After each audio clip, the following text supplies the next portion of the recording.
If I said to you Star Trek, a bunch of Emmys, and the Mad Hatter, what on earth do you think is the common thread? The answer in just a moment. Visual effects guru and artist Adam Howard, welcome and thank you. Hey, man. How are you? It's good to see you. It's good to see you. Now, where are you speaking to us from? I am speaking to you from Florida. So I've lived in the States for 35 years now. And Florida for the last 6 with my fiance. Well, it really is a story of the Australian boy taking on the world. What's the Mad Hatter at the start of your working career? Actually, no, but it was an early one in Melbourne. I just started working at the ABC, but I also needed like another job for more money. And so I joined the Pancake Parlor to join their PR team. And I was one of the guys out in the street just handing out the free coffee pamphlets. And I did that for about 2 or 3 days. And I went to the manager of the restaurant, a guy called Sal Speranza. And I said, listen, Sal, this job sucks. I don't want to hand out these things. Everybody on the street doesn't like us. They don't want us to give them these things. They take them and they throw them away. And I said, but you do have the Mad Hatter costume in the change room, and you only use it for the birthday parties on Saturdays. Why don't I put it on and just take him out on the street? And he went, okay, no one else wants to do that, so sure. So I went out and I was there for 7 years doing the Mad Hatter. And it was pretty crazy. I had some great experiences. We did the Children's Hospital Telethon numerous times, lots of children's book fairs and marching in the Moomba Parade and all kinds of stuff. So it was a really fun job, yeah. Did the Mad Hatter talk? No, he was a completely silent character. But one of the interesting things about that job was that, the head like started here, but ended up here. And then there was a top hat on top of that. So he was about 9 feet tall. So the mouth was like here, and there was this black mesh inside it. So I could see out, no one could see in. And it's a weird thing performing costume characters. You kind of develop this sixth sense of where people are around you. And so you'd be able to work out, based on somebody's voice, you'd work out how tall they were. So I could turn around and I could react to them and be looking. And then if you angled the body the right way, his eyes looked you right in the eye, which is a little unnerving, but it was quite cool to do. And obviously inspiration for your self-portrait, which we'll talk about later. Yeah, absolutely. That photo was taken by my brother out the back of the Market Lane Pancake Parlor one very hot day. I think it was about 110 degrees, and I was done at that point. Because we have so much to talk about, I'm just going to give a potted history of your career. Feel free to interrupt at any stage. But you apprenticed with the Victorian state artist Harold Freeman. You studied graphic design at Chisholm. You had jobs in Australia, including working in a printing factory, Victorian Tourism Authority, and signage for what was then the brand new Parliament House in Canberra. So then your dream job happened, which brought you into entertainment, the ABC graphics department. And you did shows like Countdown, Rock Arena, Degeneration, Australia Standing Out, Gillies Republic. Tell us about the ABC. That was amazing. I mean, when I was doing my graphic design course at Chisholm, I got a work experience.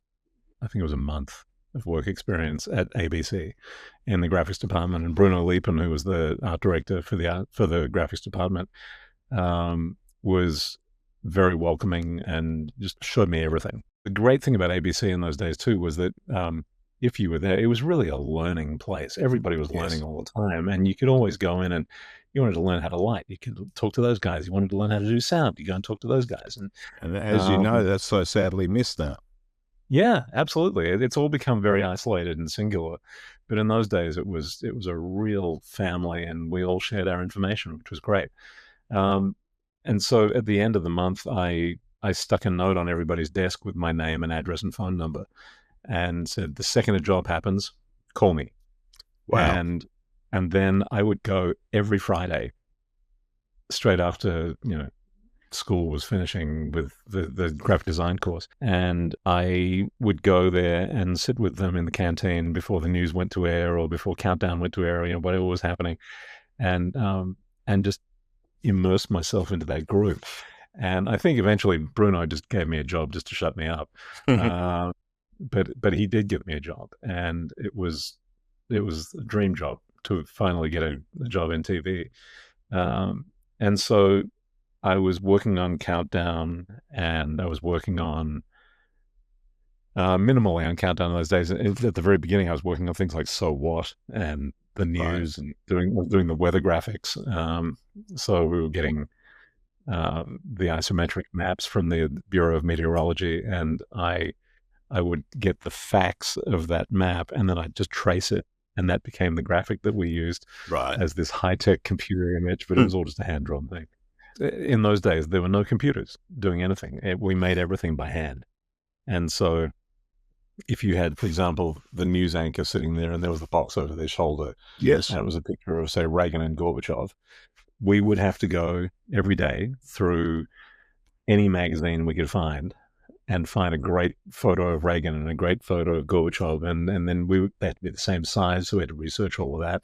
And then once we had them, then you were cutting them out with a scalpel and gluing them down and airbrushing shadows and rubbing down letraset text to write the text underneath it, and then sticking that in front of a camera, and that was the graphic. And there were 7 or 8 of us working on the news, and we were lucky if we got 8 graphics made a day, because the amount of research that we were doing, and we started 8 o'clock in the morning and go right through until 7 o'clock when the news went to air. So it was a long day of doing that. Anyway, I've been doing that for a while, and a few months into the job, Bruno called me to his office one day, and I thought I was going to get fired. And he said, no, it's not that. You're not going to get fired. You know that big box that's in the hallway that they say it's a computer that does graphics? And we both laughed. And he said, we're just going to put it together and see what you think. And, you've got the least program commitments of anybody, so just jump on it and see what you think. And it was the Quantel paint box, which became known as the classic paint box. Yes. And I just had this instant connection with this thing. It was the first thing that had a pen and tablet. The pen was steel, the cable was steel. You remember all that stuff. It was nuts. Yeah. And you were one of the first digital artists. One of the first digital artists on the planet, ultimately, yeah. And then we didn't realize that basically every time we put pen to tablet, we were kind of setting the groundwork and ground rules for a whole new business, which is what the visual effects and graphic design business is now.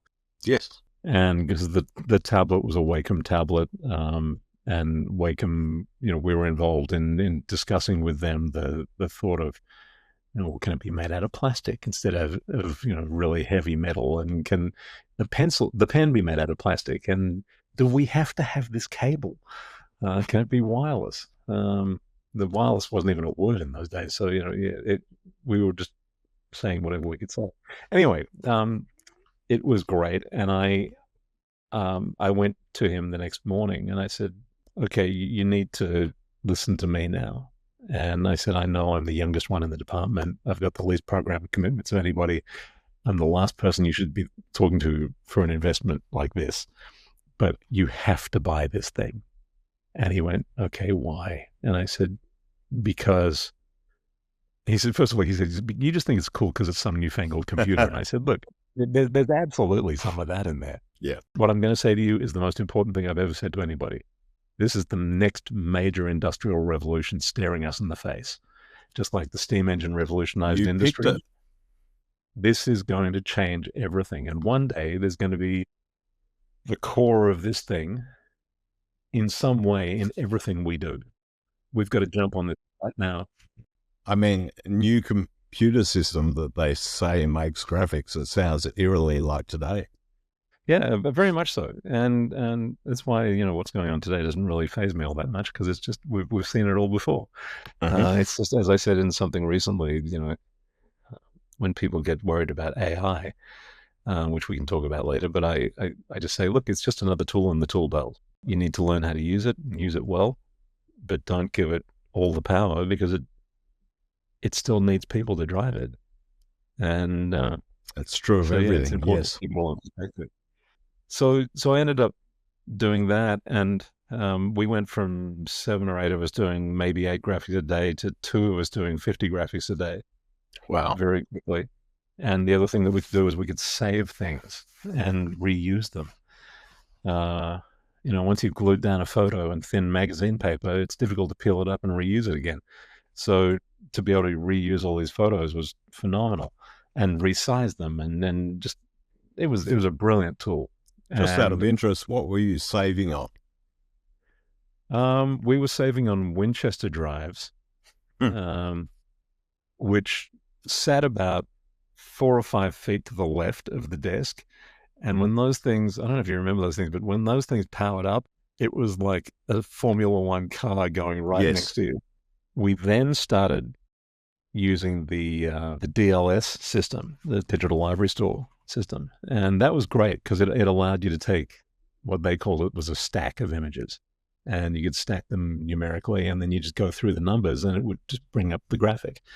And we had this classic thing one night where one of the news directors, this guy, Walter Boston. Well, Walter was a great guy, but you never wanted to upset him.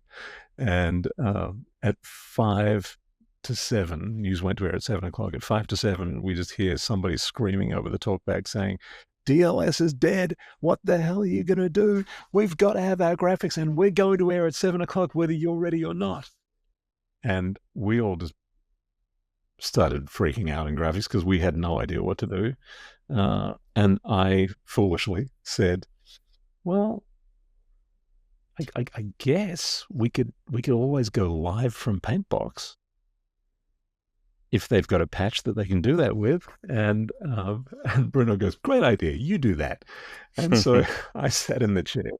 And, we're also spoiled these days when you go to a library and like you open up iPhotos and you've got 83,000 photos and they all just display instantly.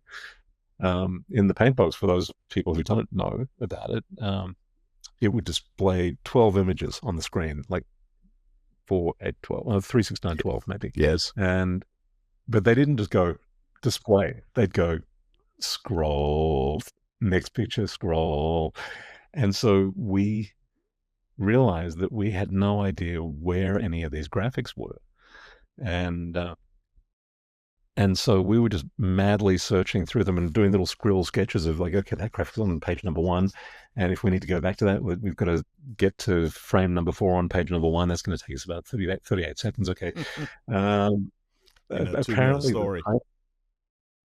the tightest that we got was that as the image, once you selected it, it then had to scroll down the screen as well.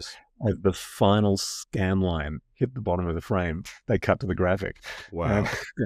And they weren't cutting knowing that that's what was happening. They just cut it. And if we'd missed it, we would have missed it. And I was living with my parents at the time, and I got home that night, and they looked at me and they said, you look exhausted. And I went, oh, God, you've got no idea. The news was hell tonight. And Dad goes, no, the news was fine. It looked perfect. Anyway, that was the start of Digital Library Store. So then what came out of that was that we said, we have to have a better way of doing this. And so we came up with this, ridiculous idea of a naming convention, and like naming things and being able to name them in such a way that you could search for it and find it again. And so all that kind of stuff started. So I'm sorry to everybody for naming conventions, but we had to do something. Well, so the ABC in Australia basically was responsible for a lot of the R&D of digital. Yeah, very much so. I mean, the Paintbox was designed in the UK. It was an English product, and it was at the BBC first. And I think one of the first things that they really thought of using it for was just cleanup stuff. I mean, I remember reading that one of the first things that they did was they'd left a ladder or something in a set, and they were going to just paint the ladder out. But then they started developing the more graphic, like text-based things that were involved in it, and masking techniques, and so it became a much more flexible tool. And then it just became this graphic powerhouse. But yeah, Melbourne was kind of pivotal in those days, and we had an amazing team of people in graphics. They were all seasoned veterans of graphic design and print and advertising and illustration as well, and so we were all learning, but we were all sharing all the skills that we all had individually as well. And it made for a great time. With the paint box, you designed the Rock Arena logo. Yeah, yeah. In fact, the entire logo was illustrated on Paintbox. The Rock was a American typewriter font, and the Arena was handwritten. It was my handwriting, and I just used the basic paint tool and just wrote Arena about 1,000 times until I had one that I liked. And then we had to do a main title that went with the show. And so I worked with Suzanne Dowling, who was the host of the show, to come up with ideas, and we ended up with this thing of kind of flying through Melbourne and down past beach boxes and following a tram and going into a drive-in movie theater. And I wanted to try out this new technique called 3D animation. And what year would this be? 84, I think. 83, 84, something like that. Okay, so 40 years ago. Yeah. Thanks for that. So we went to a company called Sonic Vision down in South Melbourne, and they had a system called the Bosch FGS 4000, which was an amazing animation tool. And their main claim to fame was that they had a Cray supercomputer, which did all the number crunching for them.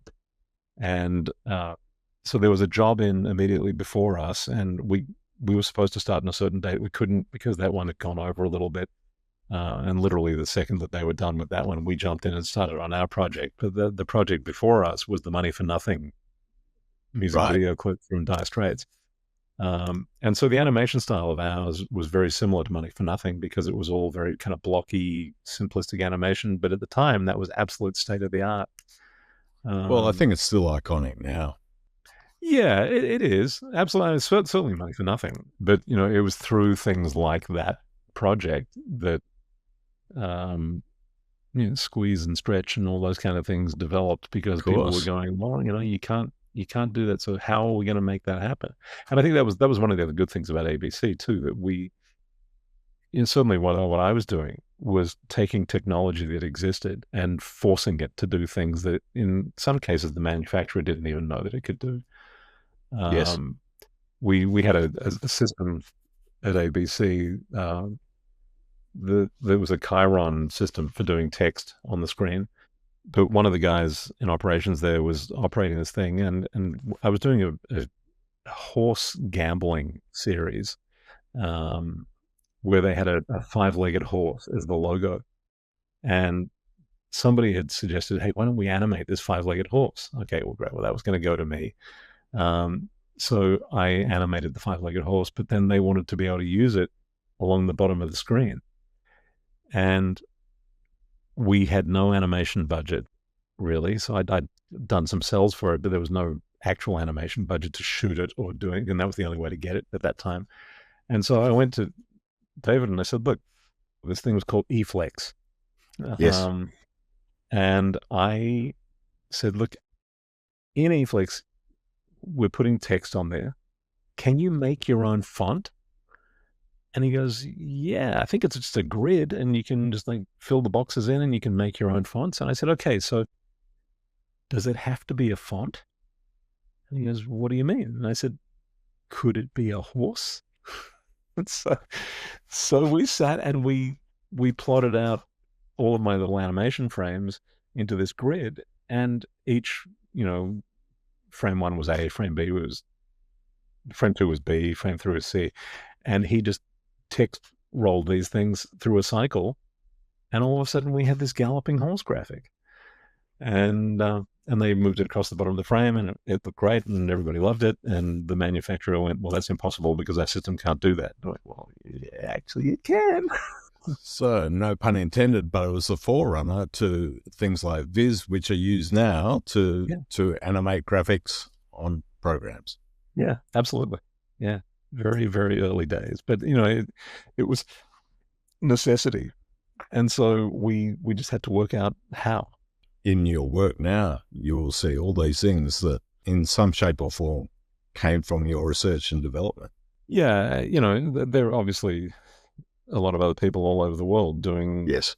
the same thing and coming up with, being presented with the same problems. And some came up with much better solutions than we did, and some did not. But, it was all a kind of team effort at the time to develop this new business into something that would actually work and be flexible and be efficient. And it was a lot of fun to be in back in those days. It was hard work. I was working like 20 hours a day, sometimes 24 hours a day. And it would have been phone calls and letters and perhaps faxes to other Yeah. parts of the world at that stage. So you had this incredible learning ground at the ABC. You eventually left and you worked in a commercial facility for a while. And then Mhm. in 1990, you moved to the USA with the dream of working on Star Trek The Next Generation, MacGyver, and Star Wars. And you did all that and more. So I'm going to talk only about a few of your very many projects. You should check out Adam's IMDb for a full list, which is quite remarkable. And you can see the Emmys behind him. There they are.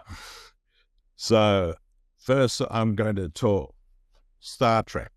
So I, like you said, I came to the States with this complete pipe dream. I thought it was fine to have this dream of wanting to work on three of the biggest names in entertainment. I didn't see why not. I guess looking back at it now, it was an incredibly cocky thing to be doing, but it was just what I wanted to do. And so I was like, okay, I'm going to try it. But, it was hard. It was very tough in the early days of being here. And the first 3 months, I was living in San Francisco with my uncle and then driving down once a week.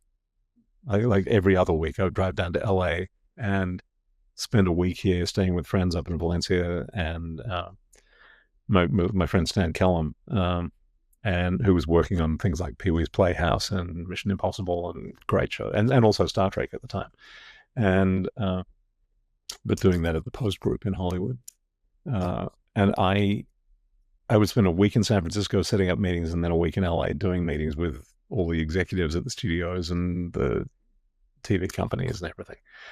And I set myself a goal of 3 months, and I thought if I can't get a job in 3 months, I'll get the message and I'll go back to Australia. Not realizing that there were people who spend 30 years trying to get their dream job sometimes and still don't. Well, absolutely. I think your so-called cockiness actually helped you. Yeah, absolutely. And so right at the 3-month mark, I was pretty down and I was seriously considering coming back. And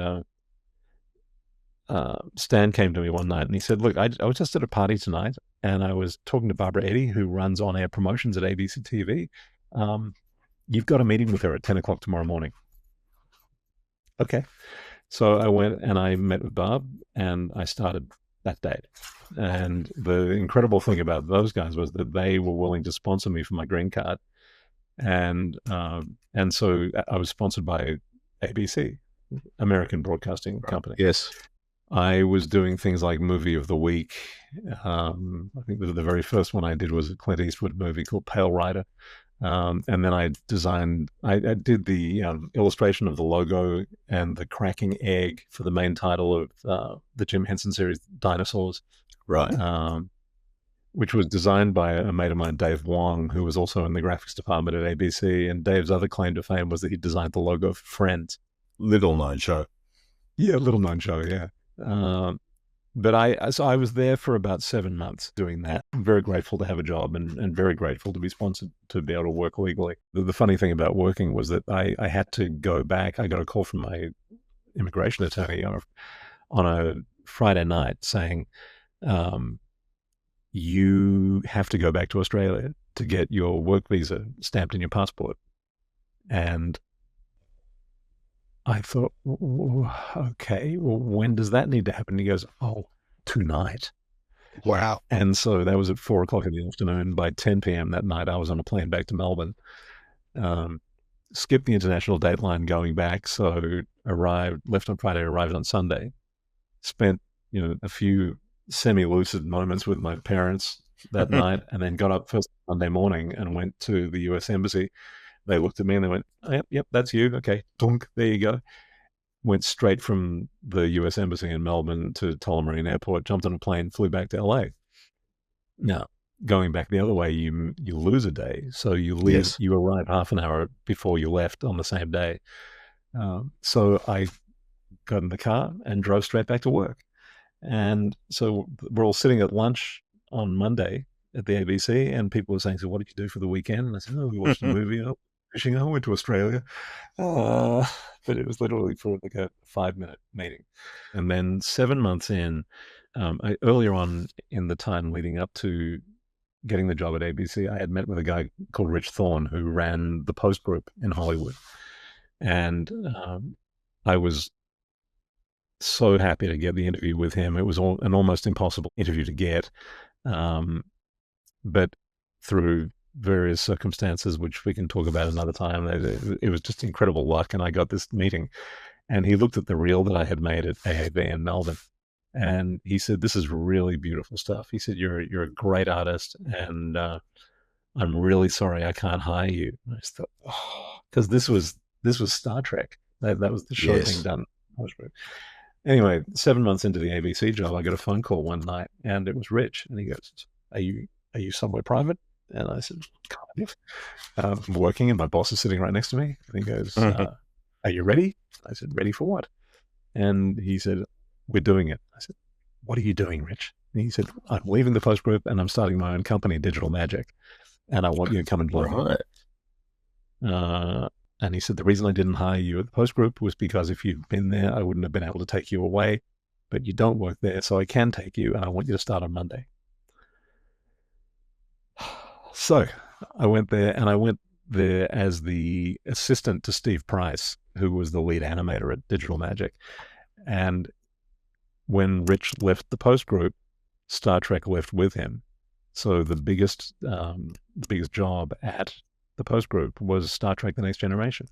So I walked straight into working on that show with Steve, and I had been there just a few weeks, and Steve was a wonderful guy. He was an incredibly talented artist, and he came in one Friday night and said, well, I'm leaving.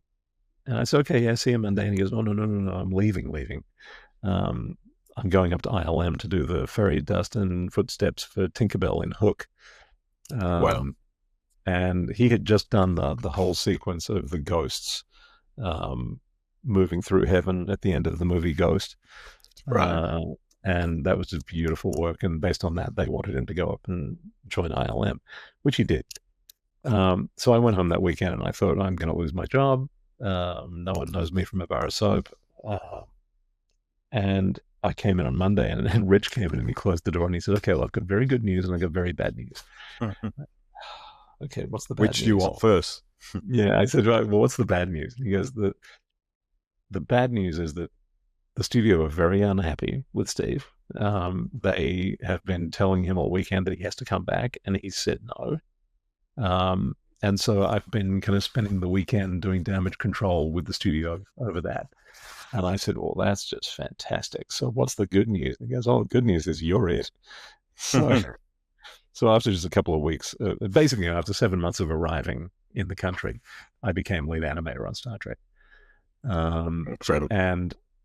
And so the first thing I said to them was, okay, if I'm going to do this, I would like to make some changes to the way this stuff is done, if that's okay with you guys. And they said, what are you talking about?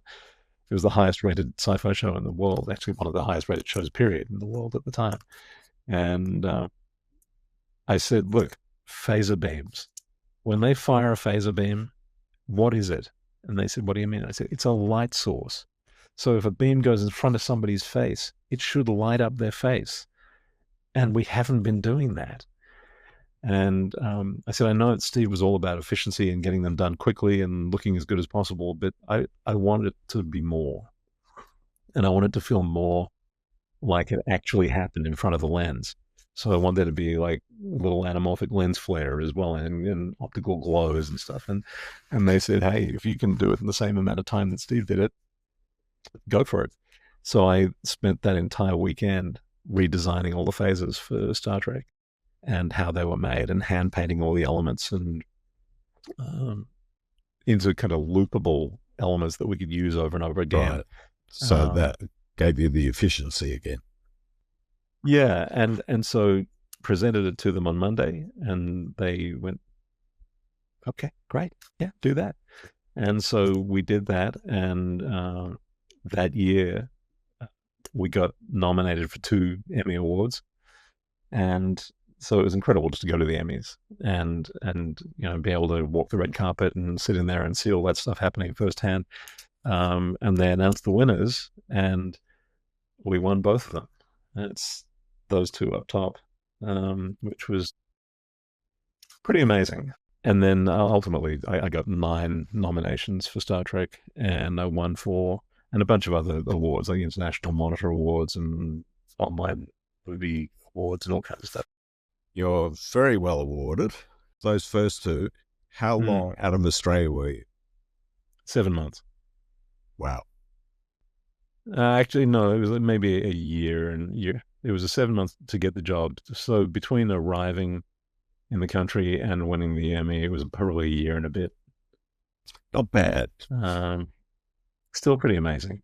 And so, yeah, and the team was incredible. I mean, we had amazing people at the top. People like Dan Curry and Ron Moore, both of whom are still dear friends of mine, who are legendary guys in the whole Star Trek universe. Gary Hutzel and Rob Legato, who were also visual effects supervisors. Rob went on to do Apollo 13 and Titanic and Lion King and all kinds of things. We've lost a few people over the years, unfortunately. They've passed away, like Gary Hutzel, who was just a prince to work with. I used to love Gary. He would come into the room and he'd be designing a shot in his head, and he'd, use my phone for a sec, but he'd say, okay, so the ship comes in and goes, he'd do all these wild sound effects. And based on his crazy sound effects, we knew exactly what he wanted to do. And he was just a really enthusiastic guy, joy to work with. So, yeah. Well, you met a lot of your VFX heroes during the course. I see the pictures, like Dennis Muir. Yeah, I got to work with Dennis firsthand at ILM. And, I think that was one of the most incredible things about this business, that, I think many people go through their lives and their heroes are kind of untouchable and unreachable. But the amazing thing about this business was that you get in the right place at the right time, and you can actually meet these people. And if you're really lucky, you get to work with them as well. I believe you are living the dream. If you look on your IMDb, which I stress everyone should do, it includes pictures of you with people like Steven Spielberg, Liam Neeson, Jacqueline Bisset, Robin Williams, Jennifer Coolidge, and all your VFX heroes. The Jennifer Coolidge one and the Kehi Quan, Dr. Jones one were really fun. Lauren and I went to the Emmy Awards a couple of years ago. I had been many times, but she had never been. And so we went to the show, and it was the year that they did the first year that they did all the reunions of old shows. Right. So they had an All in the Family reunion, and they had a Cheers reunion, and it was really incredible to see. I remember seeing it. Carol Burnett was there, and so to be in the same room as all these iconic people was crazy. But after the show, we were walking to the parking lot to get our car, and I looked up, and I just saw Kehi Quan standing there, and I just ran over to him and I said, "Okay, we've got to say hello." And he was so nice, and he came over and he said hello to Lauren, and he goes, "Did you enjoy the show?" And he was just very, very lovely. And so we took a photo with him, which was great. And then we we were on a high just having met him, and then we just turned a corner into this parking lot, and as we turned the corner, we walked straight into Jennifer Coolidge. And having been sitting in the show, Lauren had said to me, there's only really two people I really would love to meet who've been here tonight. And I said, who's that? And he goes, he said, it'd be so great to meet Quan, and it'd be so great to meet Jennifer Coolidge. And we thought, yeah, well, that'd be nice, wouldn't it? But yeah. And then on the way out, we met both of them. So, there's always a lot of luck involved in meeting people in that kind of instance. But right place, right time. And then you work with a lot of them, and you mix in those circles. Yeah. I have worked with a lot of amazing people. I worked with Spielberg, and I worked with George Lucas, and I worked with James Cameron, and Liam Neeson, and Jackie Chan, and Chris Tucker. We went and saw Chris recently at his stand-up show here in Florida, and it was great to see him because I hadn't seen him since 2007 when we released Rush Hour 3. So, it's an amazing business that you get to meet these people, and if you're lucky, they become friends too. One of our dear friends was Paul Rubens, who was Pee Wee Herman. Yes, and we had dinner with him. He was actually from Sarasota, Florida, which is about an hour away from our place. We had dinner with him about a year before he died, and I had done one of his movies, Pee Wee's Big Holiday, which was a really fun project. But Tim Burton from it's great to meet. Yeah, I met Tim very briefly. I didn't work with him, but I was working at Sony ImageWorks on Seabiscuit, and I shared a room with another artist, Chris Bloodman, and Chris was working on the Tim Burton film, and so Tim came in one day just to sit Chris and go over the shots, and so I got to talk with him then, which was great. It's funny. You never expect that you're going to meet these people, and then sometimes the moment just comes up, and okay, go for it. And you worked on MacGyver. You went to work on MacGyver, and you worked on it. Yeah, I worked on that. Got to know Richard Dean Anderson really well, and Mike Greenberg, who was the producer. And then Mike is still a very close friend. They were great to work with. I worked on the final season of MacGyver, and then we did 2 or 3 TV movies. So yeah, MacGyver was great, and so that was 2 of the 3 that I came to the States hoping to work. What sort of work would you do on MacGyver? Obviously wire removal, but other things. Well, the funny thing is wire removal on those days was really hard. We did all kinds of stuff. I mean, we did a lot of cleanup in shots, like boom removals and just all the standard kind of cleanup stuff that you would do. But then, there were occasional times when we would have to do like big stuff. I think there was an episode called Good Night MacGyver where he gets hit by something that falls onto his head, and he dreams that he goes back to medieval times and meets Merlin the magician, and right. And he is the good knight, and he saves the day as MacGyver does. But we had things like the canyon right behind where Paul Rubens lived, which is also where the original Batcave was for the 60s Adam West Batman TV series. We had shots of Richard Dean Anderson in there looking off into the distance on a thunderstorm night with a castle off in the background. And of course there was no castle in the background and there was no thunderstorm. So I have to make all that. Digital matte paintings. Digital matte paintings, yeah. Which were all done in Paintbox and then composited on Quantel Harry. And that was a lot of fun. I've animated a lot of lightning in my time. I bet you have. It sounds like a lot of fun. Coming up in part 2 with Adam Howard. Titanic was just an amazing film to work on. I mean, we all knew when we were working on it that we were working on something special. He was great. I'm one of the few people I think who got on really well with him. But I understood very early on that when Jim asks you to do something, you do exactly what he asks you. Ultimately, it's just time and money. And if you've got the money, I'll make the time. So they told him what I had said, and he goes, he gets the job. Correct answer. It's just an incredible thing to then walk through those doors and be in the building that made all that stuff. I remember when you're working on a shot and you're drawing and you're looking at the screen and you're going, okay, so there's that little bit there. Okay. You sit and you look at it and doing a little bit more, and then you sit back. And then I just went, oh my God, it's Yoda. I stood on the picnic table and he got down low so he was matching the angle, and he shot it with his Handycam, and we loaded that Handycam footage and I took it into the system and made it look like a hologram, and it's in the movie. Peter Mayhew was sitting in a beach chair with the head off, but the rest of the costume just sitting there having a cigarette, and that was funny to see. And then I walked in and they gave me the head and said, "Here, have a look at this." But then you look at the credits and there's 2,500 people in the visual effects credits. Well, if there's no CGI, then what did all those people do on the movie? When people say CGI sucks and miniatures were the best, it's because the stuff that they're looking at was not done well. The business is going through an interesting and very challenging time at the moment. I think the one thing that AI images are missing right now is heart. If you're enjoying these, please subscribe, please like, please comment. It all helps me make more of these, and there are plenty of favorites to get through. Bye.